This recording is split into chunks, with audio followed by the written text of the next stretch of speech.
I first arrived in India, I didn't know what to expect. It's a bit of a culture shock. It's definitely unfamiliar sights, unfamiliar sounds. Lots of commotion. Cars everywhere, like traffic all trying to merge into like two lanes. The people were very nice. They treated us with like open arms. Very colorful and very friendly. We visited some temples and understanding the culture of it, the history behind it. But I would say the most important thing was when we actually got to walk into someone's house and see how they live. So India's kind of been a place where it's been very associated with family.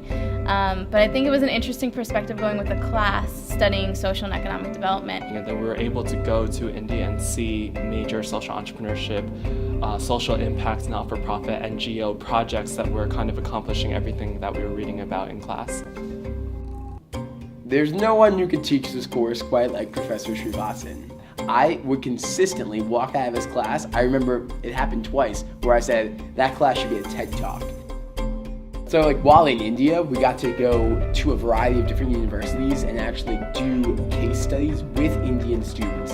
And what this did for me is completely revolutionize the way I thought about the cases. Being able to talk about the ideas of corruption or their personal life experiences with their parents and siblings, that just made these cases come alive. Organic farming is something new, which was there before the Green Revolution started in India. The village visit is part of a program called the Karma Yoga program in the Great Lakes Institute, where students are kind of moved into the direction of doing something socially entrepreneurial, kind of propelling these village people or empowering them in some way to do something of their own. We were guided by this very strong woman who actually runs her own organic farm and is the only villager in that area to have actually adopted the techniques that were being promoted. She was talking about how organic farming is really good and really healthy, but none of her peers had picked it up because they don't see the value in it. I think that it showed us the different types of villagers or different types of class structures and how much people earn and the empowerment that goes on into these organizations. Because you go in thinking that like this is going to be one way, but then you go there, you go on her tractor, you go visit her farm, you realize how robust the actual system is and how well she's doing for herself, being a single woman. It was really inspiring.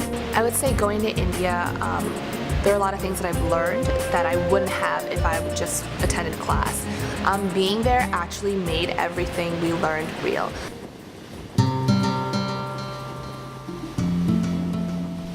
On our last morning in Mahabalipuram, we actually did something that I've never done on any kind of school trip.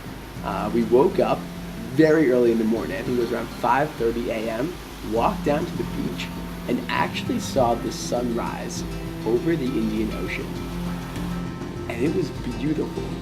It was just an amazing experience being with some of the students from the trip, looking out onto the ocean and just seeing that small break of that bright orange ball, that's the sun, come up and over the water, lift into the clouds, and then become part of our day.